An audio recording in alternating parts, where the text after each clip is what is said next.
विद्यार्थी मित्रांनो, पुढच्या तासामध्ये आपलं स्वागत आहे। आपण आता या प्रकरणाच्या समापनाकडे निघालेलो आहोत।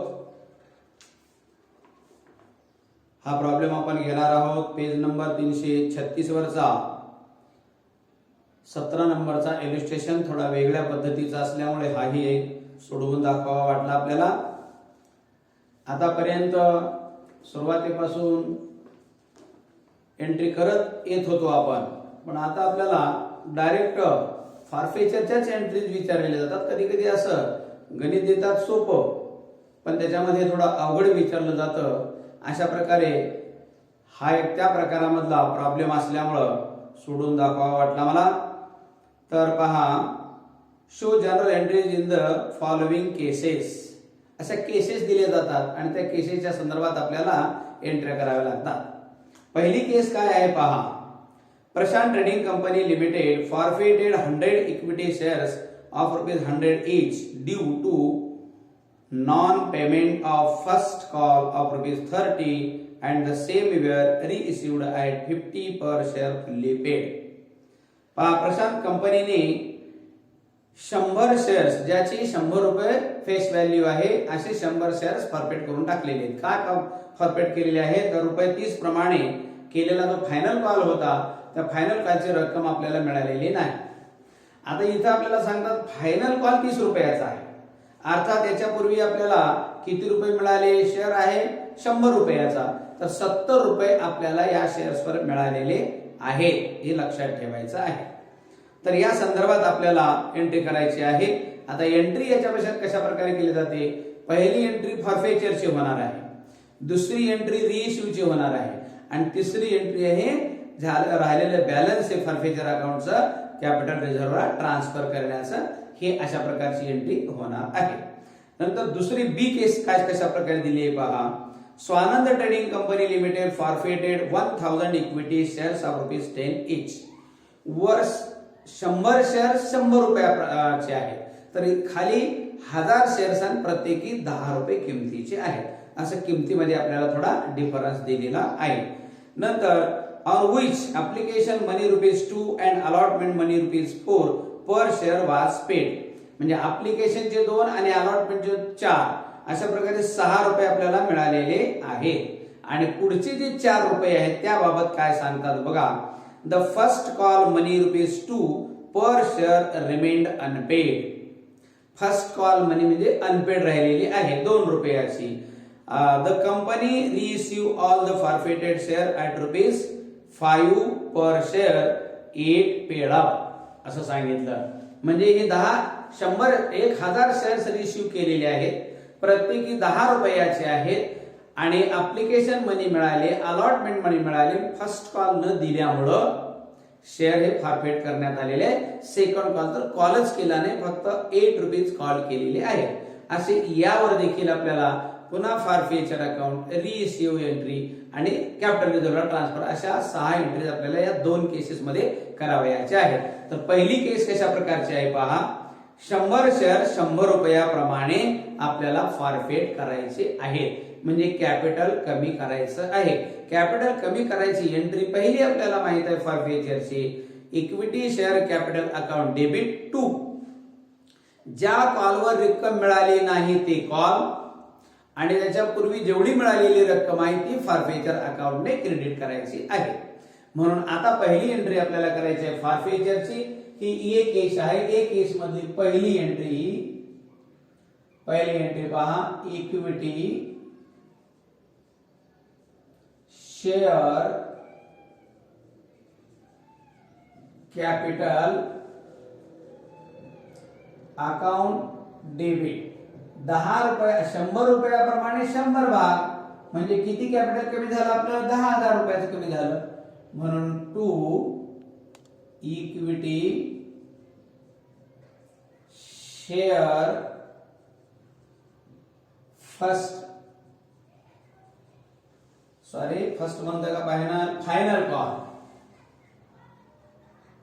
आपल्या पहिल्या केसमध्ये फायनल कॉल आहे, फायनल कॉल अकाउंट। फायनल कॉलचे किती रुपये मिळालेले आहेत आपल्याला, ₹2 प्रमाणे पहा, फायनल कॉल ₹30 रुपयाप्रमाणे मिळाले नाहीत. किती रुपयावर? 100 रुपयावर. 30 गुणिले 100 म्हणजे 3000 रुपये आपल्याला न मिळाल्यामुळे शेअर फारफेच करत आहोत आपण. आणि आता मिळाले किती? 70 रुपये. म्हणून ते 70 रुपये हे शेअर फारफेचर नावाने क्रेडिट करायचे आहे.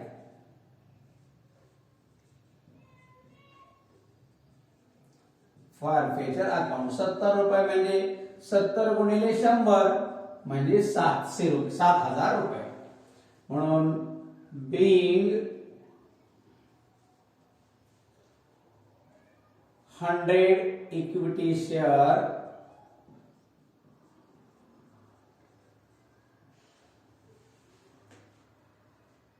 at ₹100 each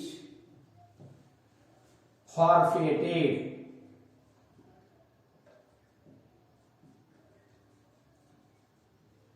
due to non payment of final call. Final call न दिल्यामुळे आपण शेअर फारफेट केलेले आहे. आता फारफेट केलेले शेअर्स पुन्हा आपण रिइश्यू केलेले आहेत. किती रुपयाला रिइश्यू केले? 50 रुपयाप्रमाणे रिइश्यू केलेले आहे. 50 रुपयाप्रमाणे पैसे आले आपल्याला आणि 50 रुपयाप्रमाणे मिळाले नाही. 50 रुपयाप्रमाणे न मिळालेली रक्कम ही या मिळालेल्या रकमेतून भरून काढायची आहे. म्हणून bank account debit, forfeiture account debit to share capital account. Share capital पुन्हा निर्माण झालं म्हणून पुन्हा क्रेडिट करायचं आहे. म्हणून प्रत्यक्ष पैसे आता किती मिळाले? बँक अकाउंट डेबिट रुपये 50,000 प्रमाणे 50 रुपयाप्रमाणे 100 भागावर 5000 रुपये मिळाले आपल्याला. आणि मिळायचे किती झाले? 10,000 भाग कमी झालेत आपल्याला. 10,000 शेअर्स कॅपिटल कमी झालेलं आहे म्हणजे 5000 आणखी मिळायचे राहिले. ते मिळालेले या 7000 मधून आपण भरून काढणार आहोत. ते म्हणजे शेअर फारफेच अकाउंट डेबिट करून. कारण इथं क्रेडिट झालेला आहे. हा क्लोज होण्यासाठी आता 7000 ने तो डेबिट झाला पाहिजे. म्हणून 7000 पैकी 5000 ने इथं डेबिट होतो आहे तो आता. शेअर फारफेचर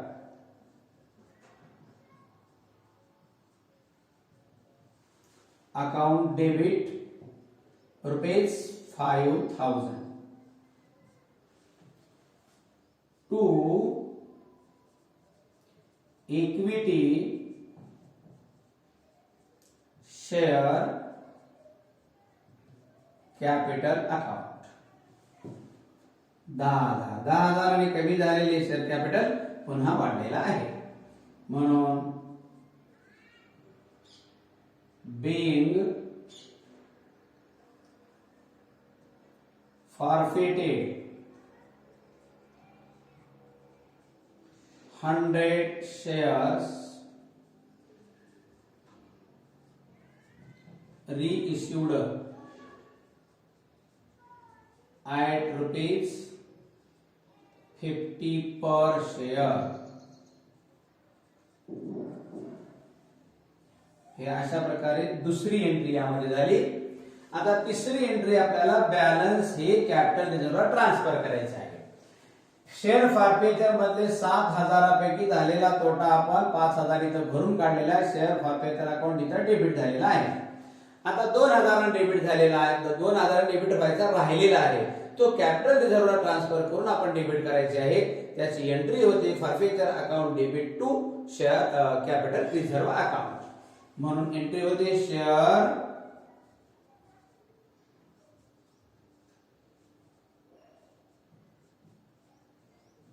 फॉरफेचर अकाउंट डेबिट किती रुपये राहिले? 2000 राहिले to capital reserve account.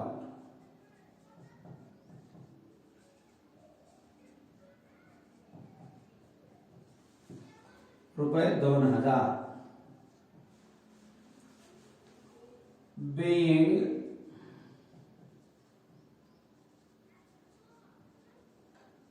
balance of share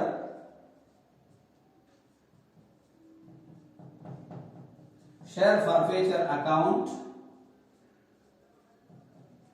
transferred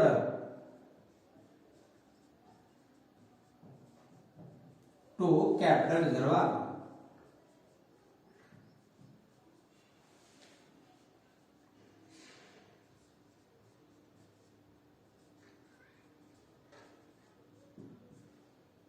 अशा प्रकारे ह्या 3 एंट्रीज आपल्याला फक्त शेअर फॉरफेचर संदर्भात विचारलेल्या आहेत.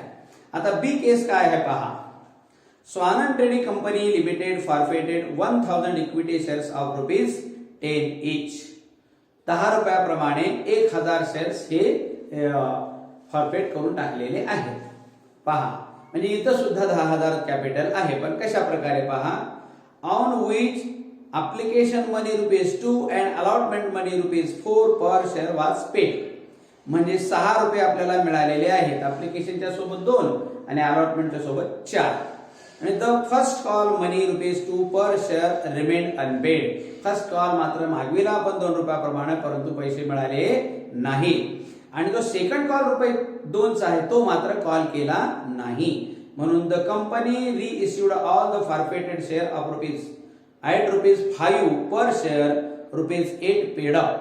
म्हणजे 10,000 भाग आपण या ठिकाणी फॉरफेट केलेले, परंतु यावर जरी त्याची फेस व्हॅल्यू 10 रुपये असली तरी ते पेडअप किती आहेत म्हणजे काल्डअप किती आहेत, ₹8 आहे. 8च रुपये त्यावर आपण कॉल केलेले आहेत. म्हणून 8 रुपयाप्रमाणेच आपण इथं शेअर कॅपिटल कमी करायचं आहे. कारण ज्यावर आपण आणखी 2 रुपये कॉलच केले नाही ते मात्र रक्कम यामध्ये समाविष्ट करायची नाही. 10 रुपयाचा जरी भाग असला, फेस व्हॅल्यू 10 जरी असली तरी आपण मागणी किती रुपयाची केलेली आहे, 8 रुपयाची. म्हणून इथं त्यांनी स्पष्ट सांगितले ₹8 पेडअप. 8 रुपये फक्त पेडअप आहेत. 2 रुपये आपण कॉलअपच केले नाही तर पेडअप कसे होणार आहे ते. म्हणून 2 रुपये सोडून द्यायचे, 8 रुपयाप्रमाणे इथं शेअर कॅपिटल कमी करायचं आहे. म्हणजे 8 रुपये गुणिले 1000 म्हणजे 8000 शेअर्स आपल्याला फॉरफेट करायचे आहे. म्हणून या बी मधली पहिली केस अशा प्रकारची आहे. Equity share capital account debit 8 गुणिले 1000 म्हणजे 8000 टू कोणता कॉल मिळाला नाही आपल्याला, फर्स्ट कॉल मिळाला नाही. म्हणून first call to equity share first call account किती रुपयाप्रमाणे मिळाला नाही तो आपल्याला, 2 रुपयाप्रमाणे मिळाला नाही 1000 शेअर्सवर. म्हणून 2000 रुपये मिळाले नाहीत. ज्या कॉलवर मिळाले तो कॉल क्रेडिट करायचा. टू आणि जेवढी रक्कम मिळालेली आहे ती शेअर फॉरफेचर नावाने क्रेडिट करायची आहे. शेअर फॉरफेचर अकाउंट किती रुपये मिळाले आपल्याला स्पष्ट सांगितले. ऍप्लिकेशनचे 2 आणि अलॉटमेंटचे 4 असे 6 रुपये मिळाले. 6 रुपये किती शेअर्सवर, 1000 शेअर्सवर म्हणजे 6000 मिळाले. 6 आणि 2 8000 झाले.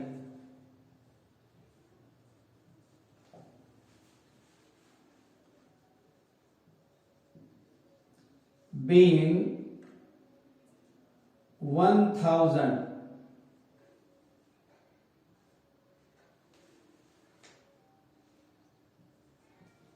equity shares forfeited due to non payment of first call. First कॉलचे पैसे न दिल्यामुळे आपण शेअर फॉरफेट केलेले आहेत. आता फॉरफेट केलेले शेअर्स यांनी रिइश्यू केलेले. किती रुपयाला रिइश्यू केले पहा. इथे त्यांनी 5 रुपयाला इश्यू केलेले आहे. 5 गुणिले 1000 रुपये. म्हणून पाहता 5 गुणिले 1000 पेडअप आहेत 8000 म्हणजे 8000 कॅपिटल आपलं कमी झालेलं आहे.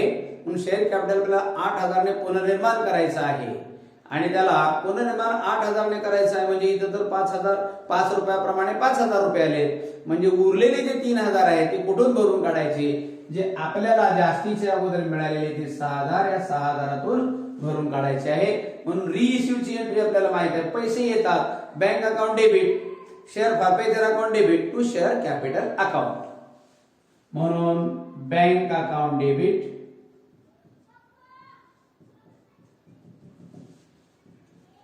रुपये किती आले? 5 रुपयाप्रमाणे 5,000 मिळाले. 1,000 शेअर्सवर 5 रुपयाप्रमाणे, आणि बाकीचे शेअर फॉरफेचर अकाउंट मधून आपण भरून काढत आहोत. म्हणून शेअर फॉरफेचर अकाउंट डेबिट ₹3,000 आणि टू आता पुनर्निर्माण of share capital to equity share capital account 8,000.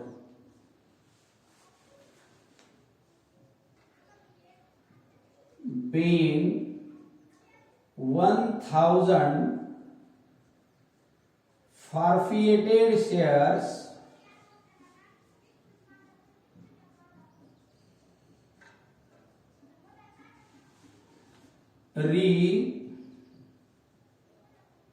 issued at ₹5 per share.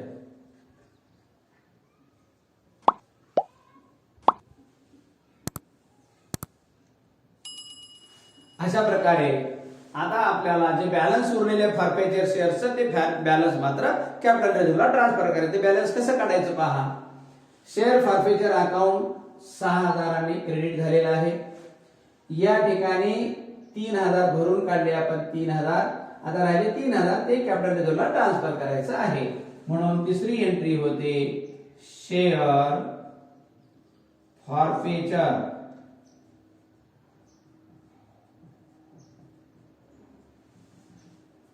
Account debit 3,000 to capital reserve account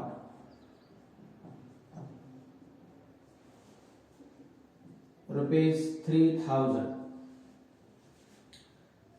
being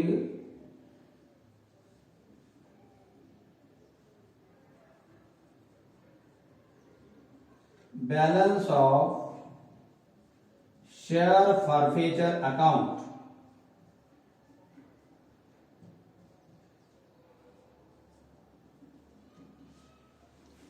transferred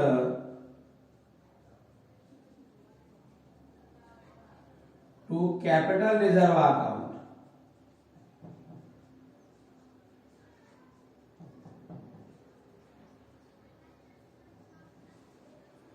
अशा प्रकारे आपल्याला दोन केसेसला दोन प्रकारचे प्रॉब्लेम सोडवायचे आहेत. दोन्ही मध्येही आपल्याला 10,000 शेअर कॅपिटल दिलेलं आहे, पण फरक कसा केला?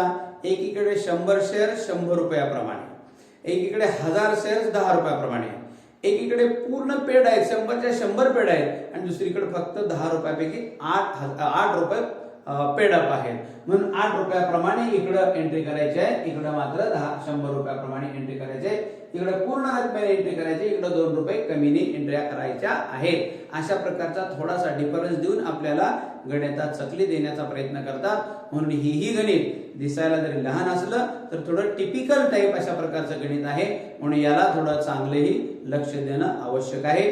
तर हेही गणित आपण आपल्या हाताखालून गेल्याशिवाय सोडू देऊ नका. याला सुद्धा पुन्हा पुन्हा आपण सराव करा, म्हणजे अशा केसेस बऱ्याच वेळेला असे गणित येत असतात आपल्याला परीक्षेमध्ये. देणाऱ्याला वाटतं की छोटंसं गणित आहे, परंतु त्याच्यामध्ये काहीतरी गुंतागुंत घालून देतात. ती गुंतागुंत आपल्याला उकल करता आली पाहिजे ही अशा प्रकारे. म्हणून याचा सराव करा. पुढच्या गणिता घेऊन मी नंतर येतो. तोपर्यंत